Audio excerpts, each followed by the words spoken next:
Hello my dear friends, कैसे हैं आप सभी लोग। आप सभी का एस ज्ञान चैनल पर बहुत बहुत स्वागत है। उम्मीद करते हैं आप सभी स्वस्थ होंगे, मस्त होंगे और अच्छे से पढ़ाई कर रहे होंगे।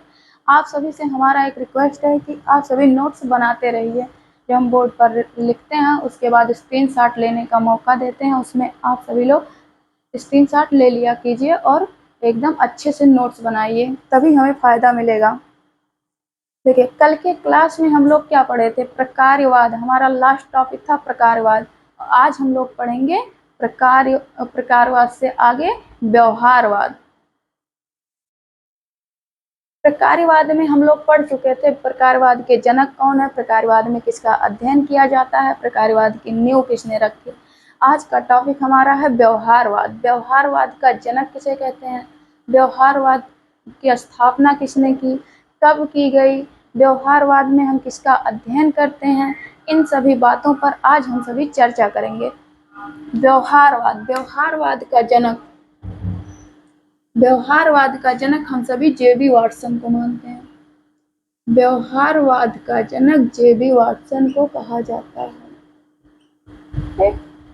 व्यवहारवाद का जनक किसे कहा जाता है? जे.बी. वाटसन को। हमारा पहला पॉइंट है कि जे.बी. व्यवहारवाद की नींव किसने रखी? तो 1913 ईस्वी में हॉपकिंस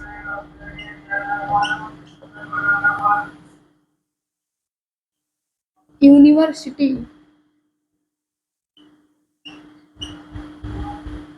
के professor JB. Watson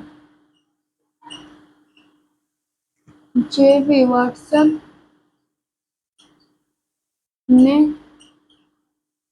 व्यवहारवाद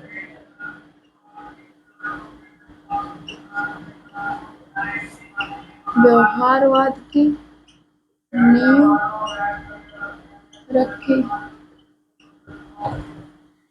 JB. Watson ने विलियम वुंट और विलियम जेम्स के सिद्धांत को यह कहकर नकार दिया कि जब चेतना का रूप ही स्पष्ट नहीं है तो हम लोग इसका अध्ययन निष्पक्ष रूप से कैसे कर सकते हैं। उन्होंने कहा चेतना का रूप अस्पष्ट होने के कारण हम इसका अध्ययन नहीं कर सकते, हम इसका निष्पक्ष अध्ययन नहीं कर सकते हैं। वाटसन ने विलियम वुंट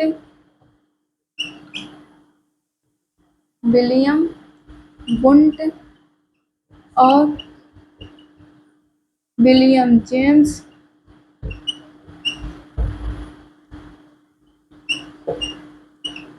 के सिद्धांत को यह कहकर नकार दिया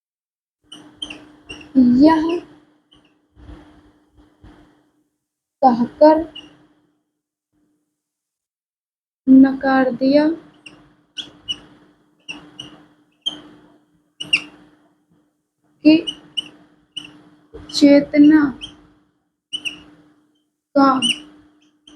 का रूप अस्पष्ट होने के कारण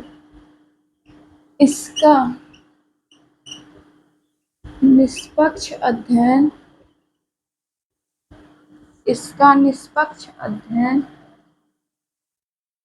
संभव नहीं है।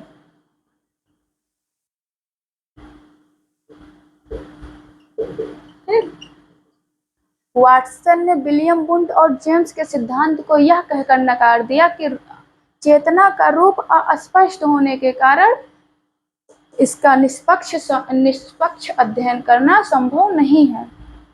अगला पॉइंट, वाटसन ने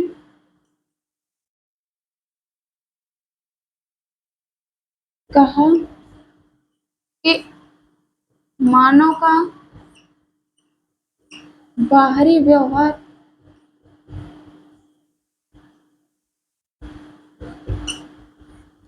दिखाई देता है इसलिए हमें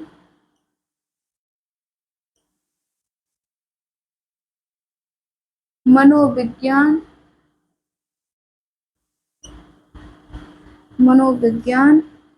के अध्ययन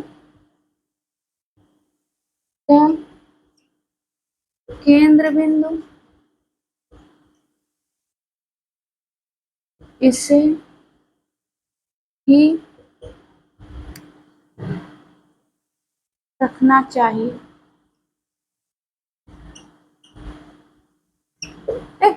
वाटसन ने कहा कि मानव का बाहरी व्यवहार हमें दिखाई देता है, इसलिए हमें मनोविज्ञान के अध्ययन का केंद्र बिंदु किसे रखना चाहिए? मनुष्य के बाहरी व्यवहार को रखना चाहिए, ना कि उसकी चेतना को। हमारा अगला पॉइंट है, स्क्रीनशॉट लीजिए।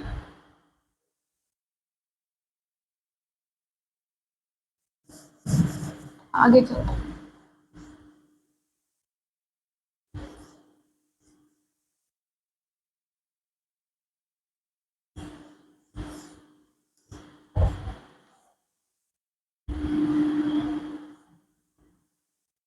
वाटसन ने बताया कि उद्दीपक हमेशा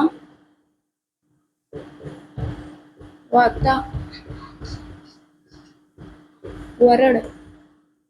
में होता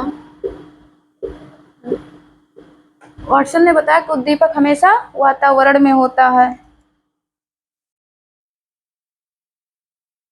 इन्होंने एक बात और कही कि सभी शिशु जन्म से समान होते हैं, यानी कि जन्म के समय सभी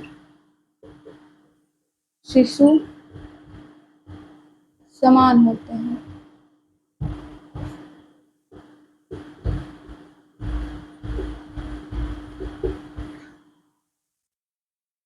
वाटसन ने बताया कि जन्म के समय सभी शिशु समान होते हैं, यानी कि शिशु जो भी सीखता है वह वातावरण में आने के बाद सीखता है। जन्म के पहले सभी शिशु कैसे होते हैं? एक समान होते हैं।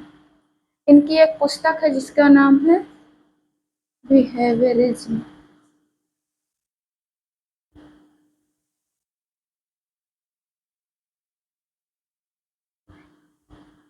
बिहेवियरिज्म।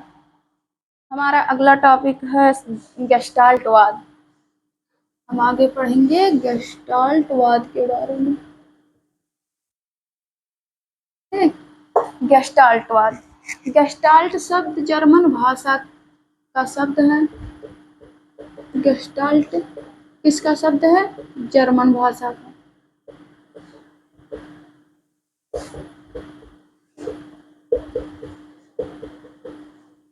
जिसका अर्थ होता है संपूर्ण आकृति।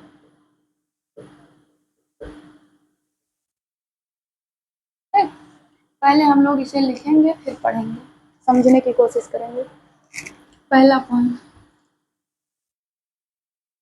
इसकी नींव 1912 ईस्वी में रखी गई। गेस्टाल्टवाद के संस्थापक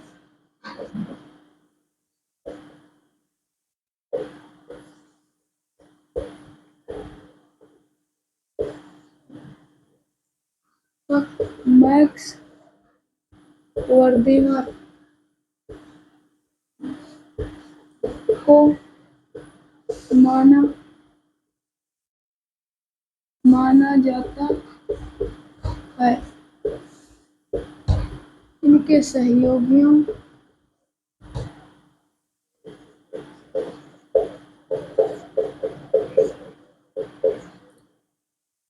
सहयोगियों में कोहलर,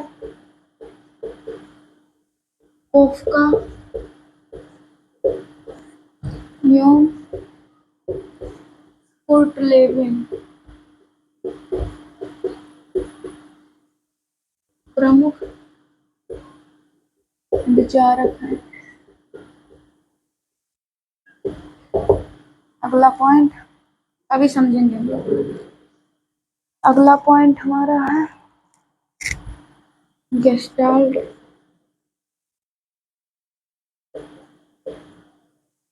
शब्द जर्मन भाषा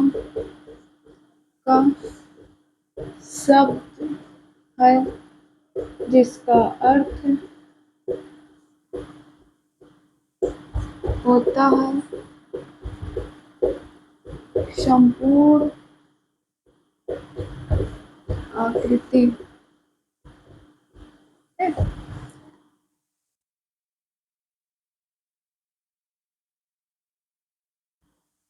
किसी भी समस्या के किसी भी समस्या के समाधान के लिए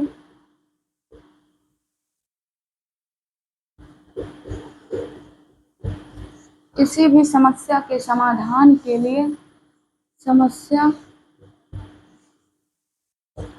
की पूर्ण जानकारी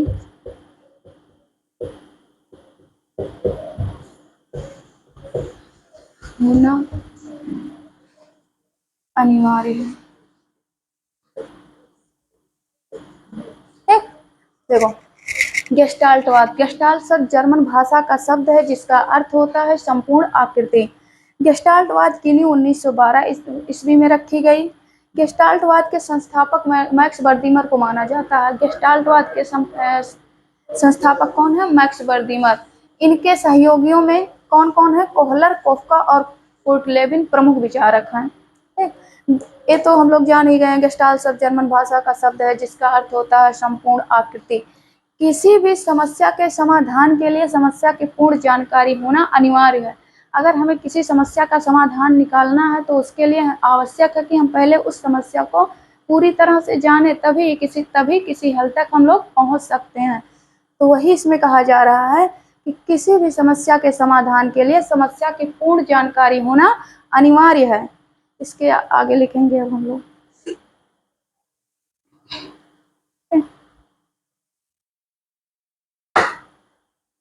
इसीलिए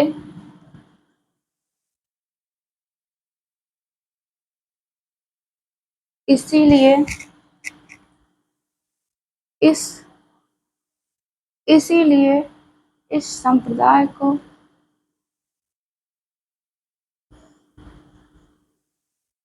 हिंदी में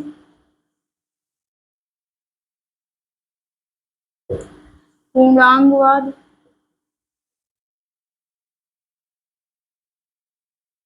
समग्रवाद,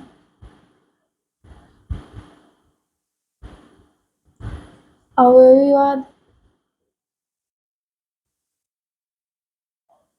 या पूर्णाकारवाद भी कहते हैं।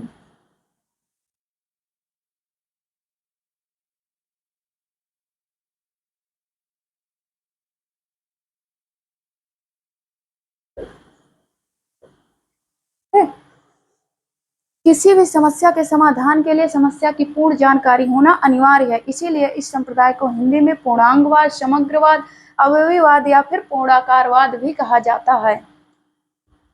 अगला लिखेंगे हम लोग कोहलर।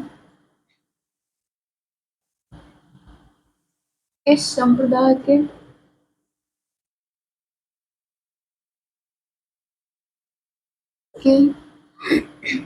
प्रमुख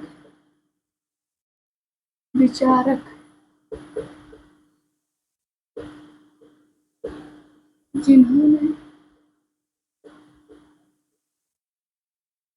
केनारी द्वीप के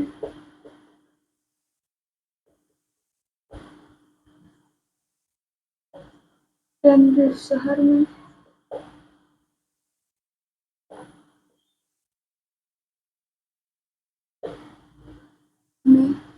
वनमानुषों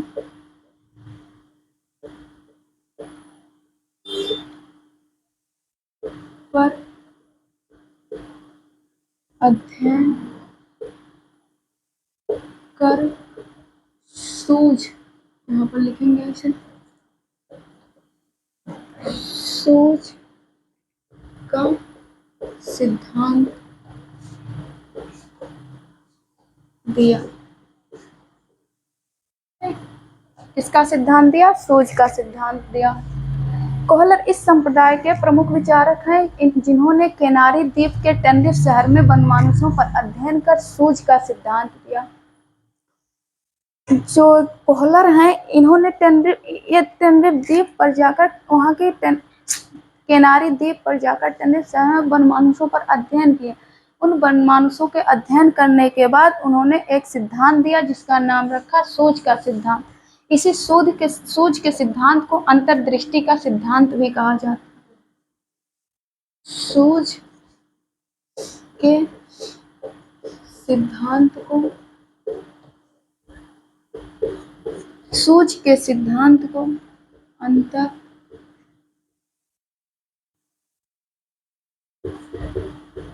अंतर्दृष्टि का सिद्धांत भी कहा जाता है। कोहलर के अनुसार किसी माध्यम एवं लक्ष्य के बीच सही संबंध जोड़कर समस्या का समाधान करना ही क्या कहलाता है? सूझ कहलाता है। इसी सूझ के सिद्धांत को अंतर्दृष्टि का सिद्धांत भी कहा जाता है। ठीक, आगे हम लोग पढ़ेंगे।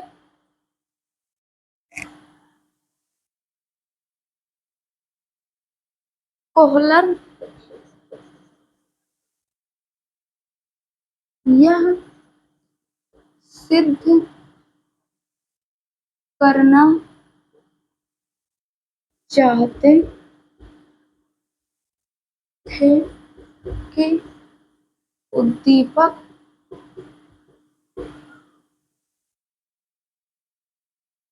अनुक्रिया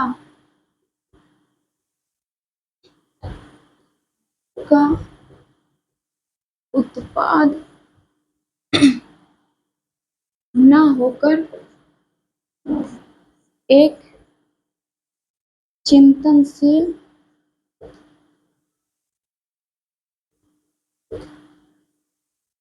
एवं विवेकपूर्ण प्रक्रिया है।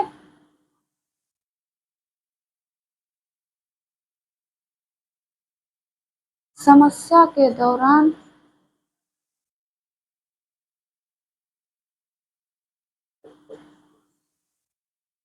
व्यक्ति अपने विवेक से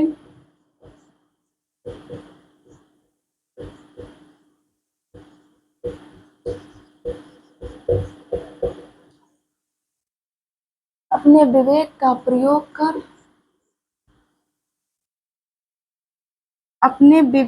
प्रयोग कर समाधान के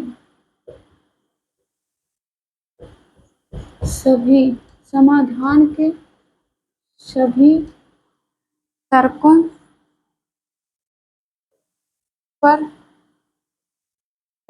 पर चिंतन करता है। एक स्क्रीनशॉट ले लीजिए इसका। देखिए, कोहलर इस संप्रदाय के प्रमुख विचारक हैं जिन्होंने कैनारी द्वीप के टेनेरिफ शहर में वनमानुषों पर अध्ययन किया। वहां पर वनमानुषों पर अध्ययन करने के बाद उन्होंने अधिगम के सूझ का सिद्धांत दिया। कौन सा? अधिगम के सूझ का सिद्धांत दिया। ठीक, सूझ के सिद्धांत को ही अंतर्दृष्टि का सिद्धांत कहा जाता है, जिसके बारे में हम लोग आगे की क्लास में पढ़ेंगे। कोहलर के अनुसार सूझ क्या होता है? माध्यम एवं लक्ष्यों के बीच सही संबंध जोड़कर समस्या का समाधान करना ही क्या कहलाता है? सूझ कहलाता है। कोहलर यह सिद्ध करना चाहते थे कि उद्दीपक अनुक्रिया का उत्पाद ना होकर क्या है? एक विवेकपूर्ण प्रक्रिया है, एक चिंतनशील प्रक्रिया है। ठीक, समस्या के दौरान व्यक्ति अपने विवेक का प्रयोग करके समाधान के सभी पक्षों पर तर्क करता है, ना कि समस्या आया और तुरंत समाधान निकाल लिया। समस्या के दौरान व्यक्ति अपने विवेक का प्रयोग कर समाधान के सभी तर्कों पर या सभी तथ्यों पर क्या करता है, विचार करता है। अगला 2 पॉइंट और है।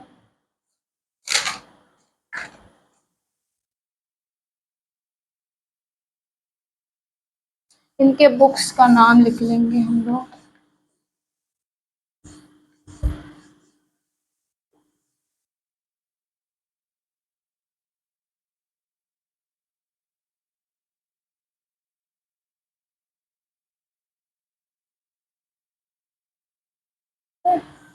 कोहलर के बुक्स।